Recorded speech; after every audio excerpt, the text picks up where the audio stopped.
Sou o professor José Antônio. Nesse momento a gente vai falar sobre a tecnologia Java, algumas de suas características, dentre elas a portabilidade, isso é, a independência das aplicações Java com relação ao sistema operacional.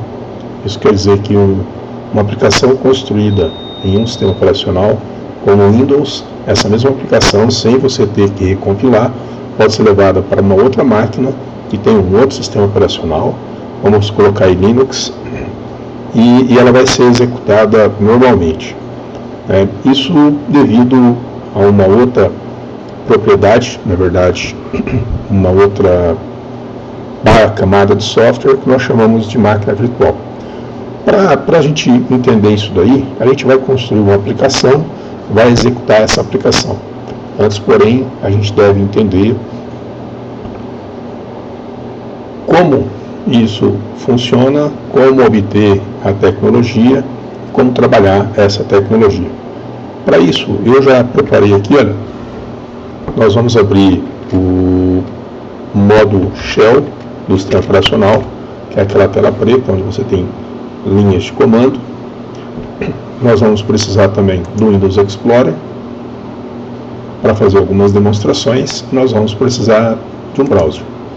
Voltando aqui nessa tela preta, eu já havia aberto uma, então vamos ver aqui. Existem dois comandos que eu preciso utilizar para gerar a minha aplicação Java. O primeiro é o compilador, eu dou um Java C, Enter. Se aparecer esse conjunto de código, quer dizer que ele está instalado.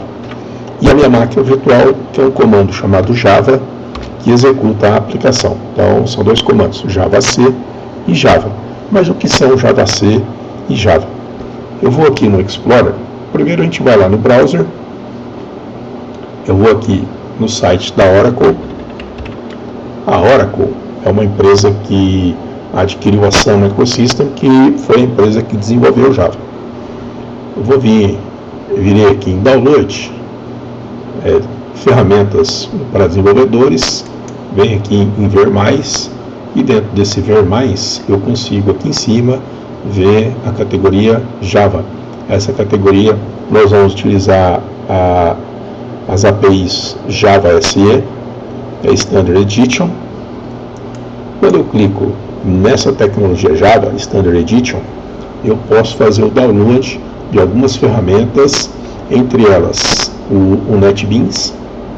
O NetBeans é uma IDE, é um facilitador para construção. IDE é um ambiente integrado para desenvolvimento. Nesse caso, você já pode obter o NetBeans. E eu tenho também aqui o JDK. O JDK é o Java Development Kit, o kit para desenvolvedores Java. Se eu clicar aqui no Download, vai abrir para mim uma janelinha em que eu devo primeiro aceitar essa licença e depois escolher a versão do meu sistema operacional em que eu quero instalar o kit para desenvolvimento Java. Então tem aqui no caso Windows 64 bits, 86 para 32 bits, Solaris, Linux, macOS, e eu baixo aqui esses arquivos, um deles, de acordo com a versão do meu sistema operacional, e instalo. Mas o que é o JDK? É um conjunto de ferramentas, entre elas o compilador que me permite construir a minha aplicação Java. Agora, voltamos um pouquinho.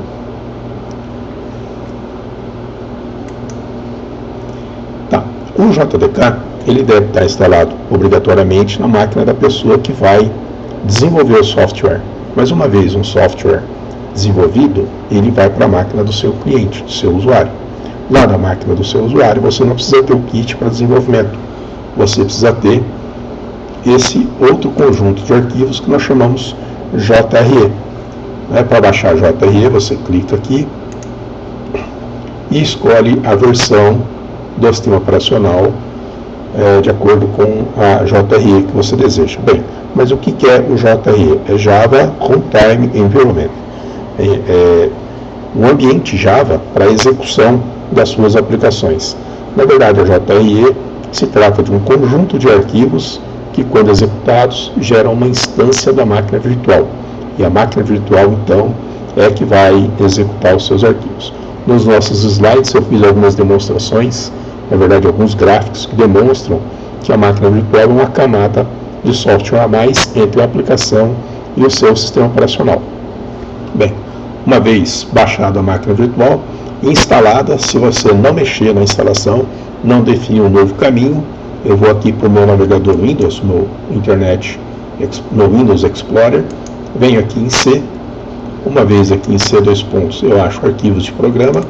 Dentro de arquivos de programa eu acho a pastinha Java. Dentro da pastinha Java, aqui selecionada, eu consigo enxergar as minhas APIs, né, para desenvolvimento e os arquivos que me fornecem a máquina virtual. Eu vou pegar aqui, que eu tive duas versões instaladas, .3 e a .4, e a JRE 6 e 7. Eu vou abrir aqui essa pasta JDK1 70.04 e vamos ver o que eu gostaria de mostrar para vocês nesse momento.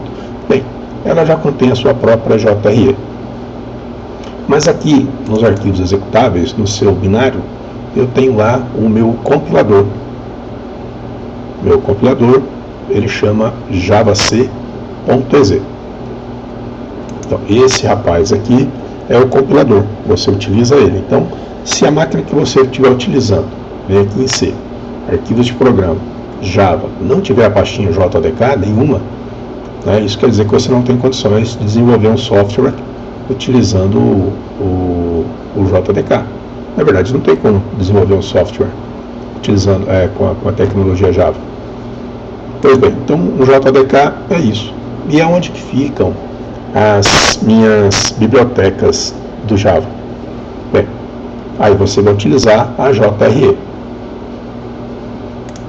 Na sua máquina, recapitulando um pouco, na sua máquina de desenvolvedor, você só precisa ter o JDK. Na máquina do seu cliente, você só precisa ter a JRE.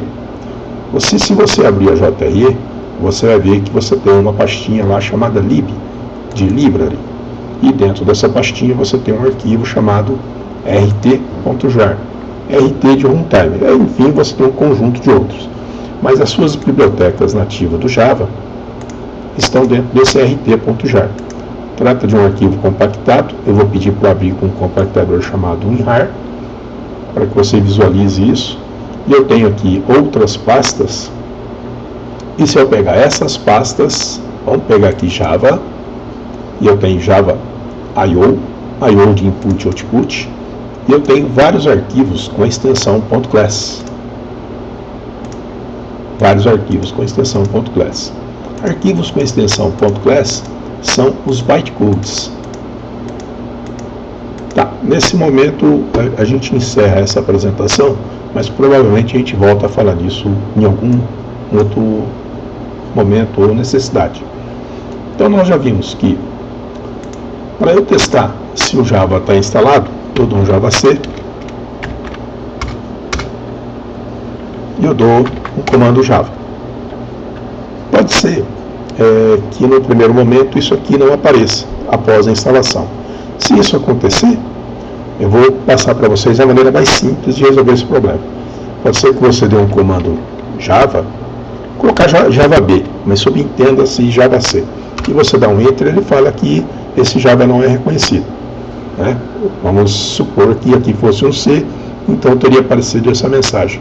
Mas aí você faz o seguinte, você vem aqui na pastinha, existe o Java, existe o JDK, existe a JRE, toda a instalação foi feita corretamente, então o que está acontecendo? Você vem, clica aqui no Java, o JDK, bin, seleciona todo esse caminho e vai informar para o sistema operacional que esse é o caminho para achar o javac. Logo você vem aqui em painel de controle, todos os programas, pega o painel de controle, procura aqui dentro sistema, pega aqui configurações avançadas, variáveis de ambiente, aí você vai procurar aqui embaixo uma variável de ambiente chamada pet, pede para editar, vai no final dessa variável, põe um ponto e vírgula e sem espaço nenhum, você dá um Ctrl V e cola aquele caminho que uma vez você pegou daqui, que você deu um Ctrl C. Ainda com a variável de ambiente aberto, você vem aqui, procura a sua pastinha JRE, vou pegar essa última versão, pego o binário, porque desse binário você vai querer o Java EZ. Seleciona, dá um Ctrl C, volta lá nas variáveis de ambiente, ponto e vírgula, e dá um Ctrl V. Na verdade, o que significa PET? O que você fez? PET significa caminho. Caminho para que os comandos sejam executados. Quando você digita um comando, ele procura nesses caminhos aqui, que são as pastas, vai entrando em cada pasta e vê se aquele comando existe, se aquele programa existe. Se existir, ele executa. Eu vou cancelar, porque eu já fiz isso uma vez, o meu PET já está de acordo. No final, mas você vai dando OK. Eu vou dar um cancelar, mas você dá um OK. Uma vez feito isso, você encerra essa janela, porque a sessão já foi aberta com as variáveis existentes, e até então o PET não tinha a definição do caminho para o Java C ou para o Java, e agora sim você abre novamente uma nova sessão. Abriu a sessão. No meu caso, eu vou lá para a minha pastinha, ZAG, mas eu posso fazer isso em qualquer outro lugar, e agora sim vou dar um Java C, deve aparecer, e depois um Java, e deve aparecer. Bem, isso posto, então o Java está funcionando lá. Eu vou dar um CLS aqui para apagar a tela. CLS é um comando de DOS que apaga a tela, né? E agora sim vamos para o nosso experimento, por meio do qual eu vou demonstrar para vocês a questão da portabilidade. Eu vou abrir o bloco de notas. Uma vez o bloco de notas aberto, vou fazer uma classe. Nos nossos slides, você já deve ter acompanhado a construção de classe. Acredito que vai ser uma classe simples, somente para a gente testar. Então, public é a forma de acesso, class é o tipo da estrutura, e nós vamos digitar aqui saída tela. O nome de uma classe sempre começa com letra maiúscula. Se for um nome composto em saída de tela, a primeira letra é maiúscula, na segunda palavra que compõe, a primeira letra também é maiúscula. Abre e fecha chaves. Venho aqui, se eu só tenho uma classe, essa classe obrigatoriamente deve conter o método que faz o carregamento para a memória, que é o método main.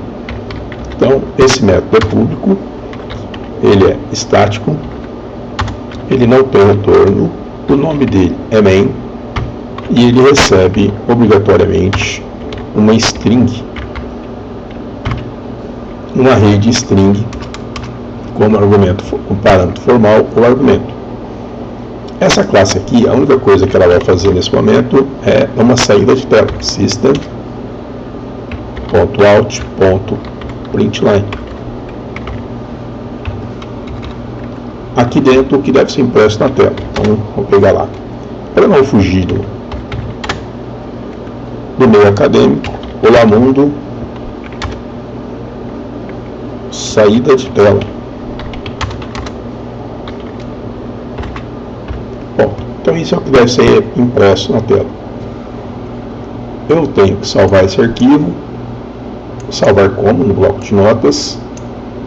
Perceba que Java é case sensitive, então o nome do arquivo deve ser o mesmo nome da tela, da classe, inclusive a questão de caixa alta, né, maiúscula, minúscula, então vai ser saída, um S maiúsculo, e tela, tela minúsculo, T maiúsculo e o resto minúsculo, ponto Java. Coloque entre aspas, por questão da sua extensão ter 4 letras.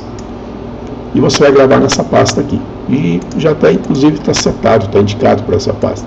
Salva. Agora a gente vai trabalhar aqui dentro do MS-DOS. Eu vou dar um dir. A gente pode verificar aqui. Tem um saída tela.java. Existe um comando chamado type. Esse comando imprime na tela o conteúdo do arquivo. porém ele não permite edição, é só para exibir. Veja que é o mesmo conteúdo. Tá. Agora nós vamos fazer o primeiro processo, que é o processo de compilação do nosso código-fonte. JavaC, Java Compiler, saída tela.java. Ele já foi para a próxima linha, isso quer dizer que não teve nenhum erro de sintaxe. Agora vou dar um dir. Esse dir eu quero que você observe aqui, ó. Quando eu dei esse dir aqui, apareceu um único arquivo, saída tela.java, que é o seu código-fonte. Agora eu compilei e vou dar um outro dir. Agora apareceram dois arquivos. Primeiro o saída tela.java e agora o saída tela.class. Voltando aqui, olha, eu percebo que quando eu dei um type, quer dizer, mostrar o conteúdo de saída tela.java, eu enxerguei o meu código-fonte. Eu vou repetir o comando, apertando as setinhas direcionais para cima. Aí, o código-fonte. Mas, e esse arquivo que apareceu aqui? Esse arquivo é o resultado da compilação. Esse arquivo nós chamamos de bytecode. Vamos dar um type no bytecode. É o mesmo nome, né? Só muda o nome, a extensão para .class. Então aqui apareceram alguns caracteres, né, de linguagem máquina que não são inteligíveis por nós, né? São executados pela máquina. Bem, mas qual máquina? Vamos fazer um retorno? Vamos revisar, fazer uma breve revisão? Primeiro eu compilei. Antes, porém, eu vou apagar aqui, ó, o meu bytecode. Agora eu vou dar um dir. Veja que eu só tenho meu código-fonte. Vou compilar o código-fonte.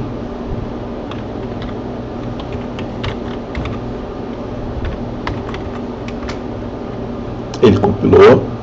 E agora eu vou dar falar para a máquina virtual executar o meu código.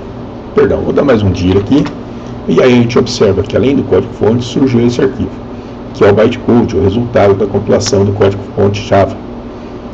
Eu vou falar para a máquina virtual, né? Dona máquina virtual, execute o saída tela, e aí eu não ponho a extensão, porque ela já sabe que deve procurar nesse diretório, nessa pasta, o .class. E aí ele faz a saída. Olá mundo, saída tela. Foi a mensagem que eu fiz lá. Tá. E aonde que está a questão da portabilidade? Bem, eu compilei esse arquivo aqui, esse meu código-fonte, numa máquina Windows.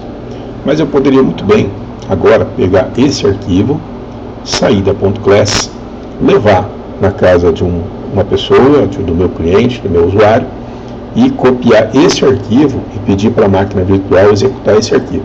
Então, vamos imaginar que neste momento eu não estou mais na minha máquina Windows, eu peguei o meu carro, antes eu copiei esse arquivo no pendrive, peguei o meu carro, fui na casa de um amigo, criei uma pastinha lá e copiei somente esse arquivo aqui. Tá? Então, vou apagar este daqui. Del asterisco ponto Java. Apago todos os arquivos que têm extensão .java. Bem, apaguei. Lá na casa do meu amigo, então eu só tenho o saída.class. Lá na casa do meu amigo, onde o usuário, onde que será executado a minha aplicação, a máquina dele é o Windows. Então imagina que essa tela de fundo aqui seja uma tela do Windows. E uma vez lá, eu dou um Java saída tela e ele executará da mesma forma que numa máquina Windows. Então, como que funciona essa questão da portabilidade? O meu bytecode, uma vez gerado, independente da máquina, do sistema operacional onde ele foi gerado, ele pode ser executado em qualquer outro sistema operacional, desde que esse tenha o quê? Uma máquina virtual instalada para executar o .class. Então, a questão da portabilidade das aplicações Java está intimamente ligada a ter uma máquina virtual instalada na máquina do seu cliente.